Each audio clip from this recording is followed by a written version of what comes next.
যখন অতীতের ছায়া বর্তমানকে গ্রাস করে, তখন ভবিষ্যৎ রক্ষার দায়িত্ব কার? একটি মিরাকল দিয়ে শুরু হয়েছিল গল্প, আর এখন একটি মহাকাব্যের দিকে এগিয়ে চলেছে।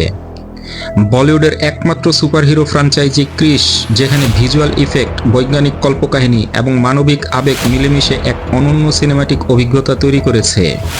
2003 সালে কোই মিল গিয়া দিয়ে শুরু হওয়া এই যাত্রা ক্রিশ 3-তে এসে থেমে যায়নি, বরং নতুন রহস্য ও অ্যাডভেঞ্চারের দুয়ার খুলে দিয়েছে। আর এবার সুপারহিরো ক্রিশ তার চতুর্থ অধ্যায়ে পা রাখতে চলেছে, যেখানে নতুন শক্তি, নতুন শত্রু এবং আরও বিস্তৃত কাহিনীর মোড় অপেক্ষা করছে। বলিউডের সুপারহিরো ফ্র্যাঞ্চাইজি ক্রিশ এর চতুর্থ কিস্তি ক্রিশ 4 নিয়ে দর্শকদের উত্তেজনা তুঙ্গে। হৃতিক রোশনের অনবদ্য অভিনয়ে এই সিরিজের প্রতিটি সিনেমা দর্শকদের মুগ্ধ করেছে ও রাকেশ রোশনের পরিচালনায় এই সিরিজ প্রতিবারই নতুন চমক নিয়ে এসেছে। এবারও তার ব্যতিক্রম নয়। হৃতিক রোশন অভিনীত ক্রিশ 4 হবে পরিচালক রাকেশ রোশনের শেষ পরিচালিত সিনেমা। কাহিনী সম্ভাব্য বিবরণ: ক্রিশ 4-এর কাহিনী সম্পর্কে আনুষ্ঠানিকভাবে কিছু জানানো হয়নি, তবে জানা গেছে ক্রিশ 3 যেখানে শেষ হয়েছিল সেখান থেকেই ক্রিশ 4-এর গল্প শুরু হবে। নতুন চরিত্র ও উত্তেজনাপূর্ণ মোড় সহ একটি ভিন্ন জগতে এই কাহিনী নিয়ে যাবে। ক্রিশ 4-এর ট্রেলার থেকে যা বোঝা যাচ্ছে, ক্রিশ এবার সময়ের সীমানা পেরিয়ে অতীতে ফিরে যাবেন।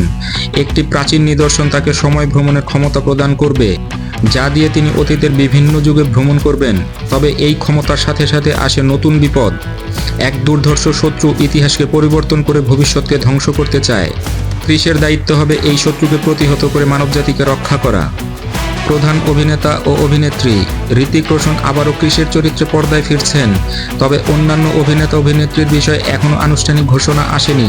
তবে যতদূর জানা গেছে, হৃতিকের বিপরীতে প্রীতি জিন্টা অভিনয় করছেন নিশার ভূমিকায়, নাসিরুদ্দিন শাহ ডক্টর আর্য চরিত্রে এবং রাকেশ রোশন সঞ্জয় মেহরার ভূমিকায় অভিনয় করছেন। এছাড়াও নোরা ফাতেহি একটি গুরুত্বপূর্ণ চরিত্রে উপস্থিত থাকবেন। গুঞ্জন রয়েছে যে শ্রদ্ধা কাপুরও এই সিনেমায় হৃতিকের বিপরীতে অভিনয় করতে পারেন। ভিজুয়াল ইফেক্ট: ক্রিশ 4-এর ট্রেলার দেখে মনে হচ্ছে সিনেমাটি ভিজুয়াল ইফেক্ট ও সায়েন্স ফিকশন উপাদানে ভরপুর হবে। প্রতিটি কিস্তি নতুনত্ব ও ভিজুয়াল ইফেক্টের মাধ্যমে দর্শকদের মুগ্ধ করেছে। বলিউডের সুপারহিরো সিনেমার জগতে ক্রিশ সিরিজ একটি মাইলফলক। হৃতিক রোশনের অভিনয় দক্ষতা ও অ্যাকশন দৃশ্য দর্শকদের মুগ্ধ করবে বলে আশা করা যায়, তবে কাহিনীর জটিলতা ও সময় ভ্রমণের ধারণা সঠিকভাবে উপস্থাপন করা একটি চ্যালেঞ্জ হবে। যদি নির্মাতারা এই চ্যালেঞ্জ সফলভাবে মোকাবেলা করতে পারেন, তবে ক্রিশ 4 বলিউডের সুপারহিরো সিনেমার মানদণ্ডকে নতুন উচ্চতায় নিয়ে যাবে। সঙ্গীত: ক্রিশ ফ্র্যাঞ্চাইজির প্রতিটি চলচ্চিত্রে সঙ্গীত একটি গুরুত্বপূর্ণ ভূমিকা পালন করেছে।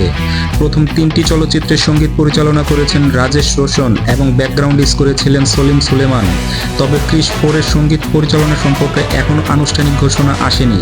ক্রিশ সিরিজের সঙ্গীত সবসময় চলচ্চিত্রের আবেগ ও উত্তেজনাকে বাড়িয়ে তুলেছে। ক্রিশ 4-এর সঙ্গীতও দর্শকদের মুগ্ধ করবে বলে আশা করা যায়।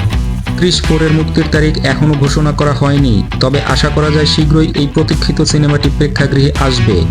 মন্তব্য: বলিউড যখন রিমেক ও বায়োপিকের বৃত্তে ঘুরপাক খাচ্ছে, তখন ক্রিশ 4 সুপারহিরো ঘরানার সিনেমাকে আবারও ফিরিয়ে আনতে পারে নতুন উচ্চতায়। ভিএফএক্স, সায়েন্স ফিকশন গল্প ও হৃতিক রোশনের একাধিক চরিত্রে অভিনয়ের গুঞ্জন এই সিনেমার প্রতি আগ্রহ আরও বাড়িয়ে তুলেছে।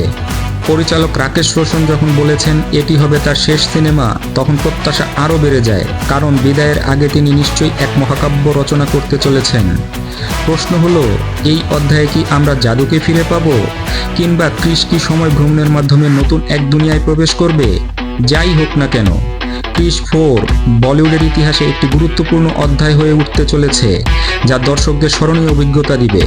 ক্রিশ 4-এর সম্ভাব্য গল্প রিভিউ আপনাদের কেমন লাগলো?